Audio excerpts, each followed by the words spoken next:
On today's episode of the Pitch Black Players podcast, I'm going to talk incessantly about baseball, fanboys, and racing games. I'm going to ramble about racing games. I bet you can't wait to see it, and it's next. Roll the intro.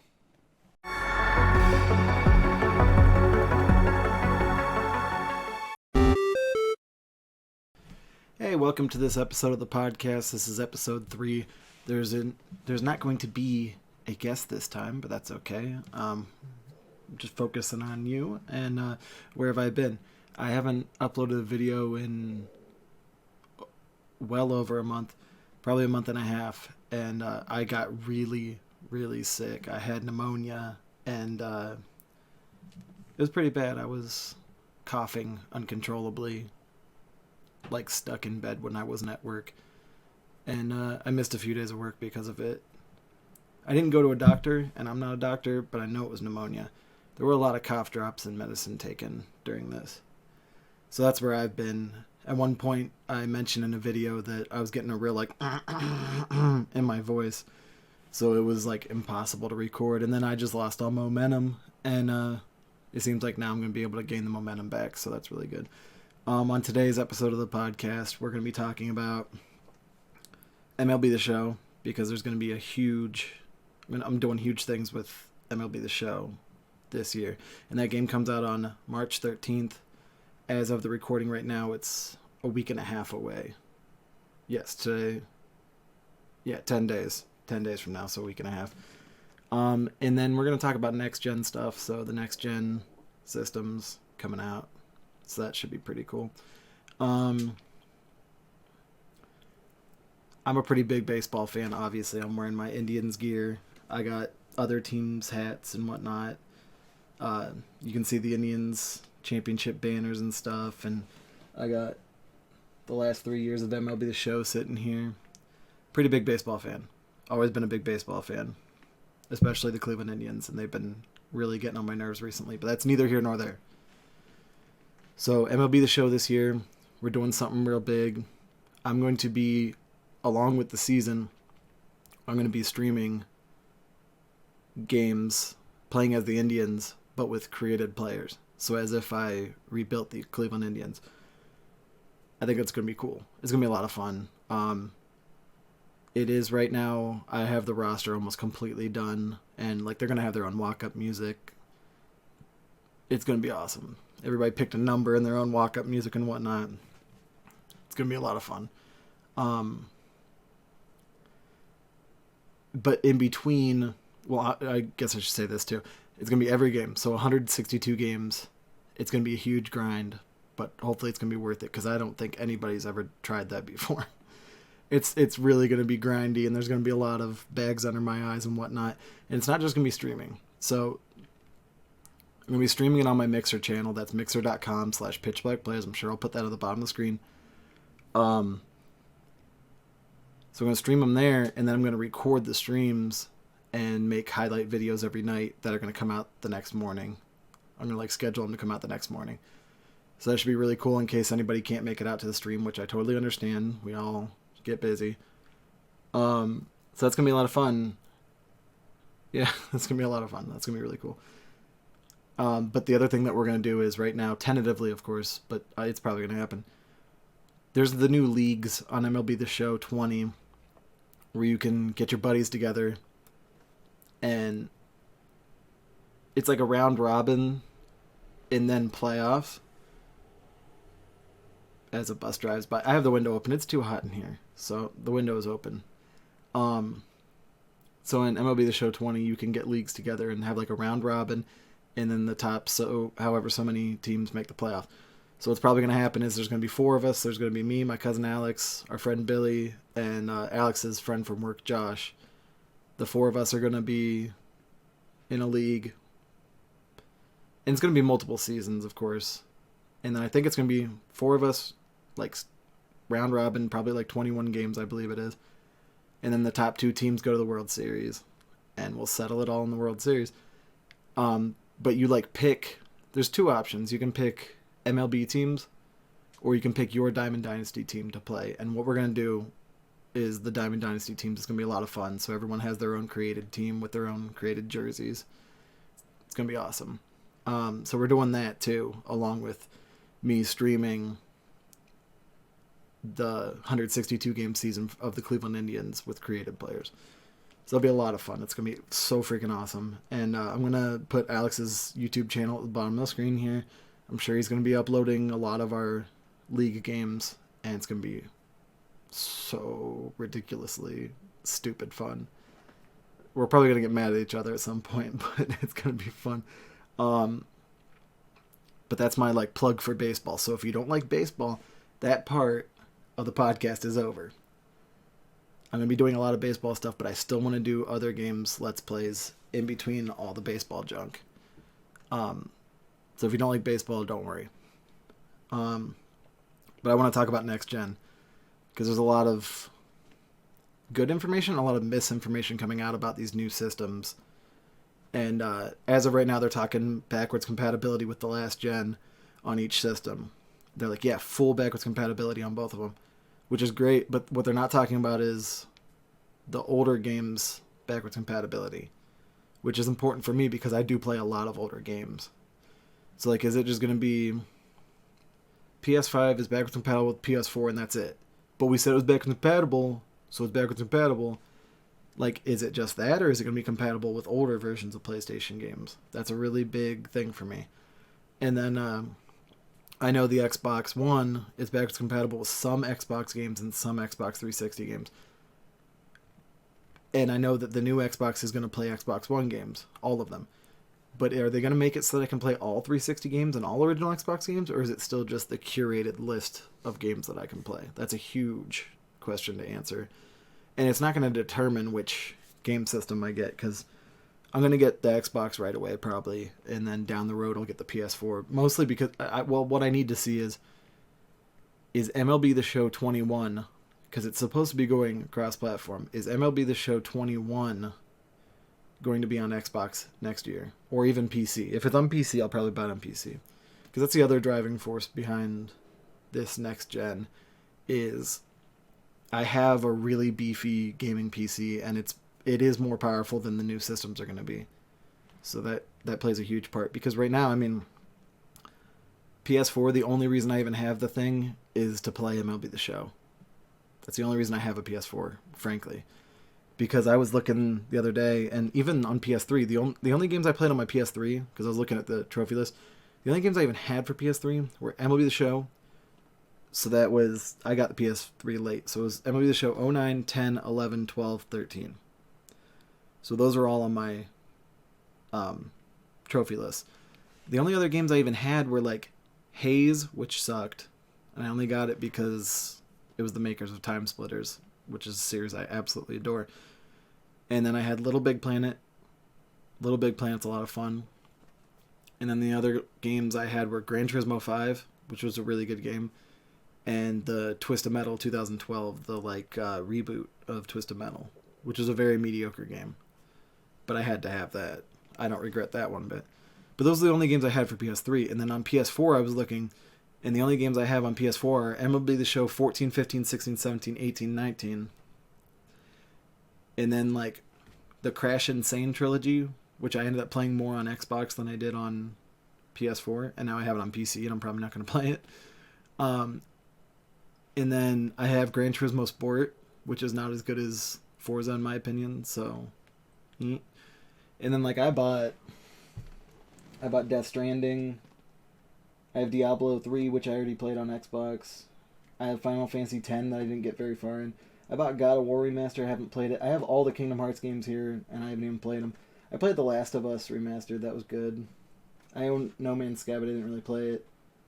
I have the new Spider-Man game, which I haven't played yet. And I have World of Final Fantasy, which is... I played the demo of it, so I had to have it. But, I mean, I'm so far behind on games that I'm not going to have a chance to play that anytime soon. But, yeah, so the only reason I have a PS4 is for MLB The Show, too. So that's where it gets me to the point of talking about fanboys in the next gen. So one of the things that you hear a lot of is, well, PS4 won, so... everybody should just get a PS5, and Microsoft should just stop making Xboxes. And I'm just like, man, the fanboyism is so rampant in those kind of comments because, like, when you talk about console sales, look at the numbers, man. It's like, but why are you so worried about console numbers as a fan? Like console sales. You don't make that money. Sony made that money. You already bought your PlayStation. So you need to be focusing more on when am I getting some better games to play or just some other games to play in general instead of, man, I got to go check those sales numbers. I got to see if they're still winning. Like, who cares? You're not making that money. What do you care? You need to, and the other thing is, if you say Microsoft should just stop making consoles, that's a horrible idea. If you want all the consoles to die, so there's only Sony, it's going to get stagnant real quick. You need competition. And only a huge fanboy could be blind enough to not see that. You want the Xbox to do well. That's why, like, when they make fun of Phil Spencer, the head of Xbox, they make fun of him for commending PlayStation on what they're doing. And I'm like, why make fun of him, man? He just wants to see these other companies do well, and it's good for them. It's good for them if other companies do well. It drives them. It drives the whole industry. It only makes sense if you really think about it. I mean, it's great for the industry. Competition. That's what you want. So what am I going to do with my plans for next gen? I already alluded to it a little bit. I do have a damn good gaming PC. So anything that I think I should just play on PC, I'm going to get on PC. But my friends have Xbox for the most part. So if there's something that I really want to play co-op or online or whatever in general, I'm going to probably get on an Xbox to play with them. Unless it's one of those like Xbox Play Anywhere games. I'll probably get it for Xbox. So those are my plans for next gen. I'm going to get the Xbox right away. I'm going to probably get the PS5 down the road. I know I will. And then the other thing with fanboyism, I have people all the time call me an Xbox fanboy. Because like I said, I only have the PlayStation for MLB The Show, really. And I have hundreds of Xbox One games. It's not because I hate the PS4, okay? Because, I mean, I have one. PS4 Pro. I have it. It may have a lot of dust in it, probably, because I barely play it, especially when it's not baseball season. But I have the thing. I was just playing it today. I was playing Gran Turismo Sport. Beautiful game. Beautiful game. I prefer Forza, but beautiful game. God, these consoles are heavier than I thought they were. So I have a PS4 Pro. But I also have this bad boy. This brick. I have an Xbox One X. I love the thing. Love it. They both have their place. They're pretty much the same console, for the most part. They are not that radically different. They're not like the Switch. The Switch is radically different. It's a great console. The Switch is a great console. It is radically different, though. But I'm going to tell you about another problem I have.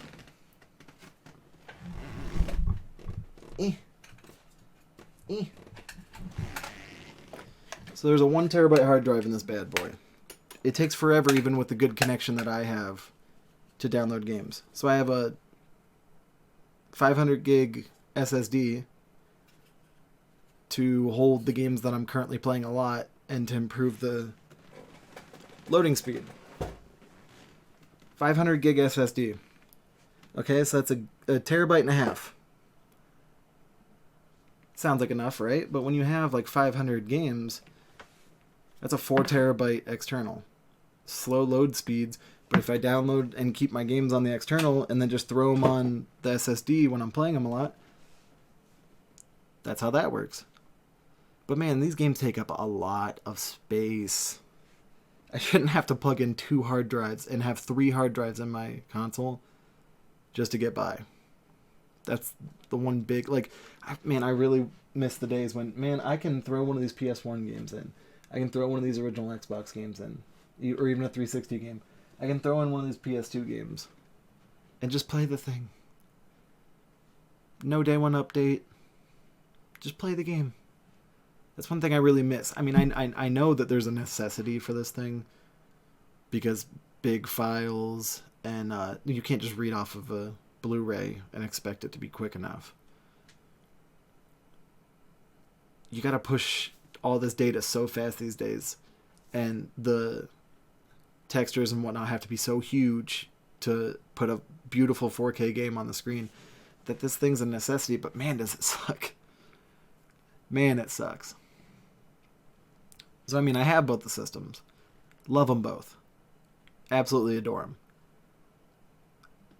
But I will say I prefer the Xbox, but I don't want the PlayStation to die. If these other consoles die, what's to push the Xbox team forward? What's the point? So that's one of my big things that like sticks in my craw about fanboys and like console wars. That really gets to me. I'll be right back in a second. Alright, part 2 of the podcast. We're going to talk about my love for racing games. That's what this bad boy stack of games is. Why I love racing games. A, sports cars are freaking cool, man. They are. And if you argue with it, you're wrong. B, they are some of the most easy games to get into when you're a small child. So, some of the first games I ever played were racing games. It's as easy as just hold down X, or whatever your preferred button is, and just try to keep the thing on the road. It's easier said than done, but at least it's something a kid can understand. Instead of trying to play a football game where, like, what are all these plays? What do these buttons do? What in the world am I doing? Or, like, an advanced, like, turn-based RPG when you can't even read yet. That's not going to happen either. Can't really be playing a shooter game when you're 4 years old unless your parents are off the deep end. Anyway, so first game we have here. I've talked about it on the podcast with Alex before because our fathers used to play it. That is Need for Speed v Rally. This game was so difficult when I was a kid. And for good reason. And it's difficult now. I need to get, if I ever want to like do a let's play of this or whatever, I have to get the championship edition, because the championship edition, you have the ability to use the analog stick on the controller. This one, you have to use the D-pad. That's why it's so hard. Because it doesn't, like, you hold down the D-pad, it doesn't ease your turn. It's 100 or 0. So you're like making these crazy jerking adjustments. Man, I remember this. Boy, do I remember that blue disc. The graphics were beautiful at the time. It was so cool to fly down the road in this game. And I will never forget the medium left, hard right. You're a co-driver in the game. I'll never forget that. But the one thing about this game, you can beat the whole game with the slowest car, because your opponents are based on the car that you pick, which is good actually, because the easiest car to handle is also the slowest, and that's the way you have to play this because of the handling, because the four-wheel drive cars are just so hard to handle. Great game. I could play this today. I could play it right now. The second game I have here is Need for Speed 3 Hot Pursuit. This game, like with the cops in it and everything, the music that it had, like just that really like generic PS1, like just a awesome game. And I really do miss the days of, just the Need for Speed style tracks. And like this was back when I was first figuring out what these crazy supercars were. So like I was like, wow, that Lamborghini, wow, that Ferrari and whatnot. And there were cops in it, so of course it was awesome. I remember there's a track in this game, if you put in the cheat codes. It is a slot car track in a little kid's room. That was awesome. Mostly because me and my dad would race slot cars when I was a little kid, so I thought that was really cool. that there was an Easter egg track with slot cars. But this is Need for Speed 4 High Stakes, or it was called Road Challenge in other parts of the world. But Need for Speed High Stakes, up the ante in every way, because there's an actual like career mode in this one, where you had money and you had to upgrade your car and you had to get more expensive cars and get into the higher stakes races with the faster cars and whatnot. And you could actually upgrade your cars, which you couldn't do in the last one. There were still cops. And probably the coolest part, especially if you had friends back then that had the same games as you, there was a high stakes mode where you both put in your memory card and you race with your car, and whoever loses, pink slips. Got to give your car over to the other person. But I used it to cheat. If you could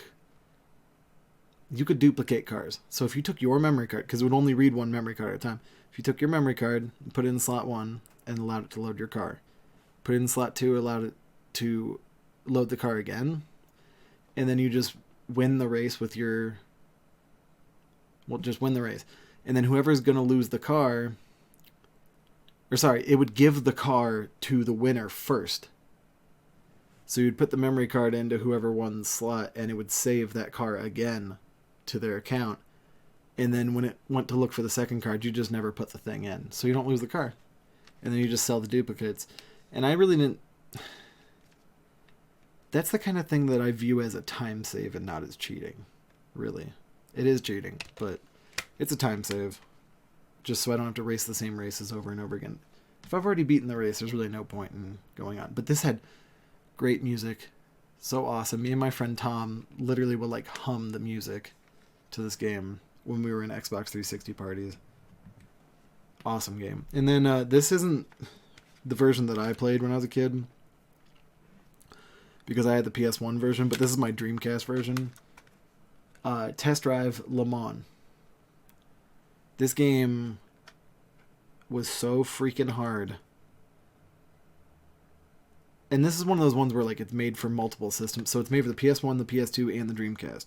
All three versions are completely different. And this version looks really good, but it's missing some of the things that the PS1 version has, which is weird. I remember there's a few problems with even the PS1 version. For instance, the Le Mans track itself, which is the focal point of the game, because it's 24 hours of Le Mans, it's scaled really weird. So you can, in real life, like when you're going very well, you should be able to finish a lap on Le Mans in like 4 minutes 15 seconds probably. You can do it in like a minute on that game. I'm not saying it's a bad game, just saying the scaling of that track is a little weird. You come up on corners a little quicker than you should. And then one weird thing in this game, it doesn't just have Le Mans, it has Suzuka Circuit, but only the smallest version of Suzuka. It's a good track, I just find that a little weird. Now, I'm not saying this is a bad game, because it's not. It's not as good as regular, like, Need for Speed. Oh, I'm sorry. Never mind. I thought it was Need for Speed Le Mans at one point. It's not. This game, this isn't the original version I had for the PS1, because this is the collector's edition. But NASCAR 98. This game is awesome. It might be NASCAR 99 that I had, but I want to say it was 98 back in the day.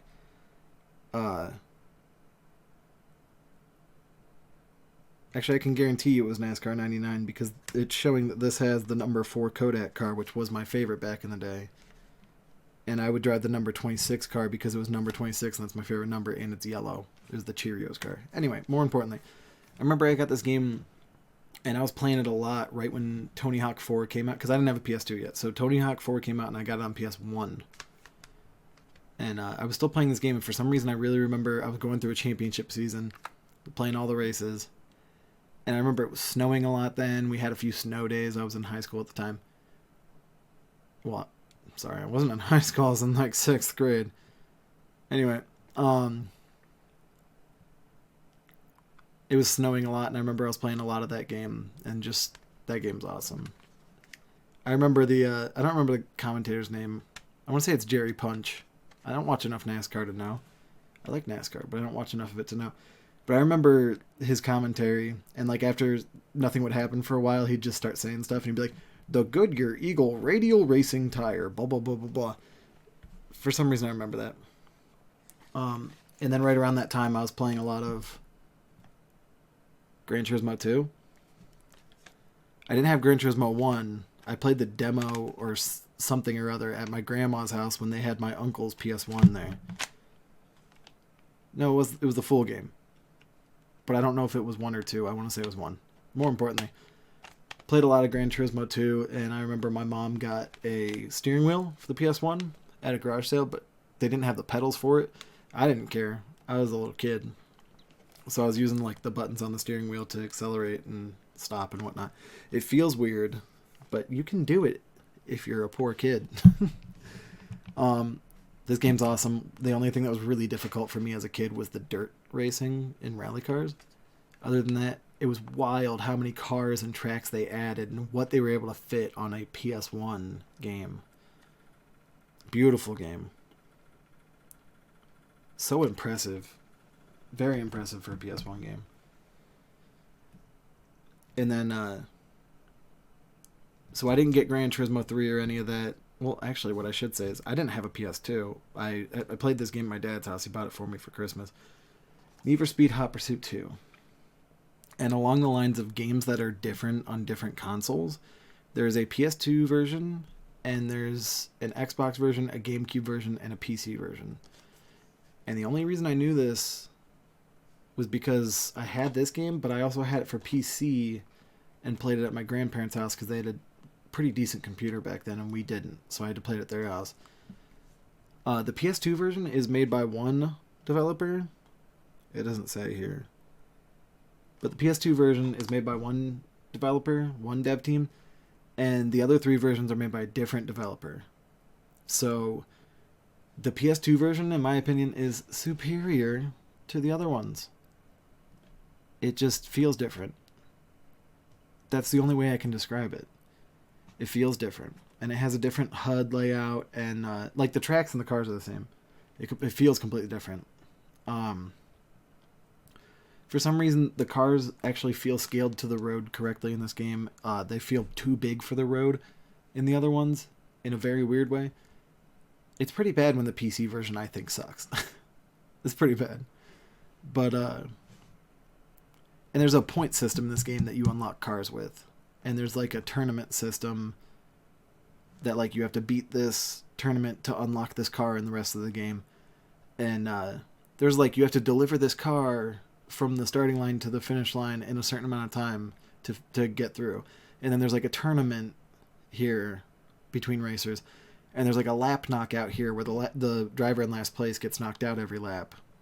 It was really cool. And then there was a racing side, and then there was the cop side, where you either had to run away as a fugitive or you had to catch people as a cop.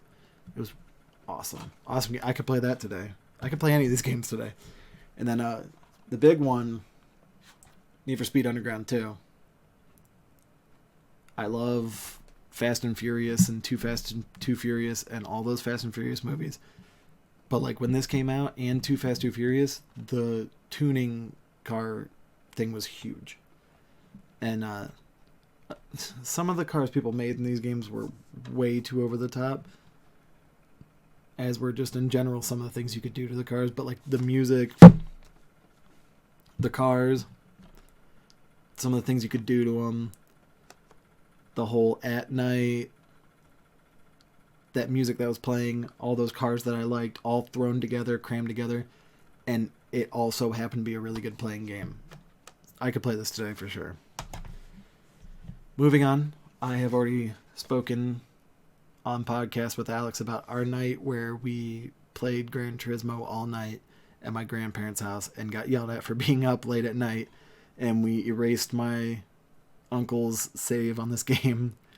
And for a right after launch game, this is impressive. Gran Turismo 3 is a great game. It was gorgeous. Still is gorgeous. I played it recently. It's still gorgeous. The one problem with this game is they removed a lot of cars to get to where they were here. So I want to say the last game had like 500 cars in it. This one only had like 120. But the gameplay and the graphics really saved that. And then in Gran Turismo 4, they added a lot more cars, which was cool. But this game, awesome. Now we're going to move on to after I had gotten rid of my PS2 because it died and I got an Xbox. And one of the games I saw on the shelf, and I had never heard anything about it before, but one of the games I saw on the shelf was Forza Motorsport. Great, great, great game. It wasn't nearly what it is now on the first go, but boy was it a good game. The music was great. I think it was Junkie XL remixed a lot of like old rock music, so like Iron Man and stuff, and made it into music for this game. I thought it was so cool that you could put your own like decals and shapes on your car in this game, because you could not do that on Gran Turismo. You couldn't do that on Gran Turismo until 2 years ago. And this game came out in 2005. The only problem is it came out right before the Xbox 360. But it's still a great game, and you could play it on the 360. It was backwards compatible. The other thing I thought was really cool was you could put your own music in the game, so you could race to your own CDs that you would rip to your Xbox. I could play that game today too. And then this is not my original copy. You'll see Marvel Ultimate Alliance, but it's also Forza 2. When I got my 360, it was bundled with these two games. Forza 2 was so sick, because I remember I was just finishing up high school and I had senioritis really bad, and I just got a 360, and the first game I got with it was Forza 2.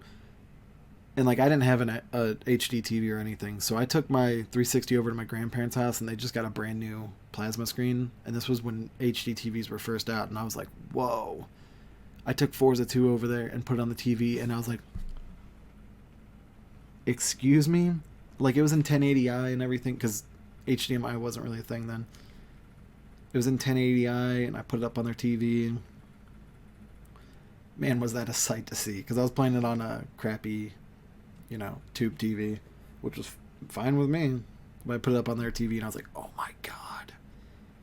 That game was sick. And I remember there was something I used to do, too, where, like, my mom would make me clean my room, and I'd be like, man, I'm trying to play Forza.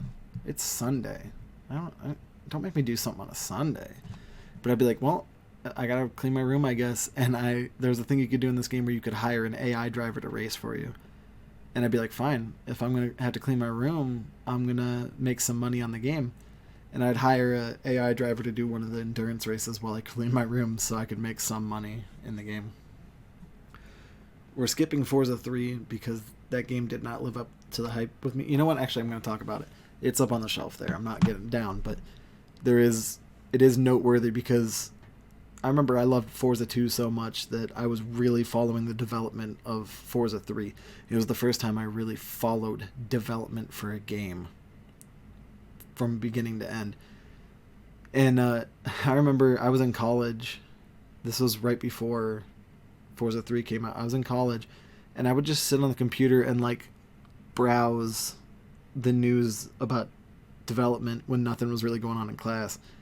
And I followed everything. They were like, yeah, so it's going to have this. And I'd be like, it's what? And I would just sit and read that. And then when it came out, I was like, man, this isn't as good as I thought it would be. I was really disappointed. And then Forza 4 came out. And it's pretty much Forza 3, just with some added flavor. But that's all they needed to do. And I remember it was so cool. They had the... you could do the head tracking with the Kinect, and it was the only thing Kinect was ever good for on the 360. So like you could like look into the turn with your head, and it would move the camera. That was really cool. I only used it for a certain amount of time because it would never like be straight. Like if you looked right at the TV, it was never absolutely straight, so it was kind of hard to steer sometimes. But I thought it was really cool that they were innovating like that. And one of the things we did was me and my friends would do endurance races because you could put AI drivers into your race. And we do really long endurance races and just like shoot the breeze and whatnot. It was really cool. And the other thing I really liked that they did on here was the affinity levels with each manufacturer. So like it would be like you've driven this manufacturer's cars this amount of time for this amount of miles, and you would level up and get rewarded for each level of a manufacturer that you had. That game's awesome. Awesome game. And then Forza 5 came out with the launch of the Xbox One, and it was very disappointing because they really just focused on graphics. And it was a really good looking game, but like, man, it just didn't have what Forza 4 had. And then 6, they fixed it. And they added nighttime racing and rain. But it was baked in, so like there was only, like, if it was raining, that was it. You had to race that whole race in the rain, and it never changed at all. If you were racing during the day, it was that time of day, and that was it. And Forza 7 came out, and it came out with the Xbox One X at the same time, really, and beautiful in 4K. I wish I bought it digitally so I could play it on my PC, but I didn't realize I'd be getting a really beast PC. The great thing about this game is they added a lot more cars back in. The career mode was really cool, but the big thing they did was dynamic weather. So you could set it like light rain, thunder, clear. And at the start of the race, it would be lightly raining. And then a few laps in, man, it's really thundering. And then towards the end of the race, it's starting to clear up, and you finish with the sun beaming down. It was awesome. And like the puddles on the track would like start small, and then they get really bad as it started raining really bad. And then as it clear up, they'd get smaller. So the race was not exactly the same every time around the track, and you'd have to like change your line and whatnot. So that was really cool. I love this game. This game's awesome. Honorable mention to Forza Horizon. For some reason, I didn't get one down. But the first Forza Horizon came out, and I was blown away by that because I love Forza.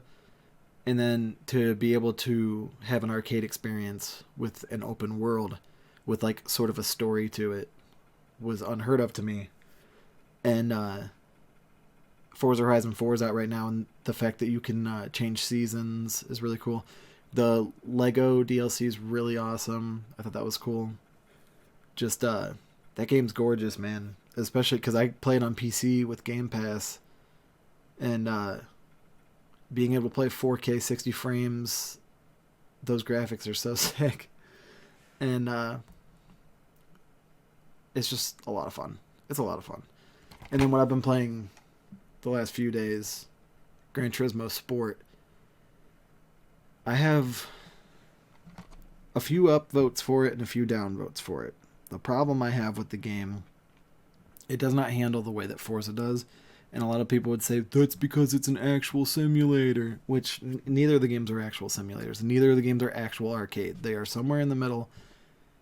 The issue I have is, on Forza, if you're letting off the gas and going around the turn at the correct speed, it's very smooth. On Gran Turismo, it feels really jerky. Even if you're doing everything right, it still feels really jerky to me. The other problem I have is with the PS4 controller. If you try to race with the analog sticks, because of the way the analog sticks... Sorry, I meant the triggers. Because of the way the triggers are and the way that the sticks are, I prefer that stick where it is on the Xbox. I could play Forza for hours and be fine. But when I tried to play Gran Turismo Sport, even after a few laps, my hands started cramping. So I had to switch to using X and square to gas and brake. And I'm like, what is it? 1998? Like, what am I playing here? That's the one problem I have big time with that game. I still play it, but man, the upvotes I have for this game, I don't want to talk just negative.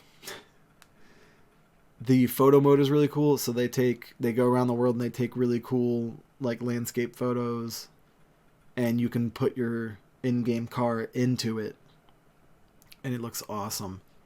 You can take some really great photos with that, and you could take photos in, I think it was Gran Turismo 4, and it was really the same concept, but now they've really upped the ante, and it looks really good. The other thing is just the graphics in general are really good. It looks great. And I want to like the game more. I just can't do it. And I've tried to play online, and the whole like super serious online thing is also a problem. And the fact that they focus so heavily online, they killed the single player experience in this game. And they've slowly had to update it back into the game when it should have been there the whole time. That's the only part that really sticks in my craw about this. But like I said, the reason I really like racing games is that you can just go race these awesome supercars that you are most very likely not ever going to own, and just get immersed in a world with these things you'll never get to do yourself. And it's very approachable is the other thing. Racing games are awesome. Oh, honorable mention too. I have a coaster here, and it's the case of Ridge Racer. And I have Ridge Racer 4 here. Ridge Racer, I remember... For some reason, I can't put my finger on them actually playing it. Like, I can't remember the actual gameplay. But I remember my uncle came over to my dad's place when I was a kid, and he was like, yeah, I got the black Lamborghini. And I heard, just hearing him explain it was... He was so excited about it. But, like, you have to... At the end of the game, you race against the black Lamborghini, and apparently it's so difficult that you have to just get ahead of him at the beginning and just keep blocking him. But when you beat the black Lamborghini, you unlock it. It's not an actual Lamborghini, but that's what it looks like.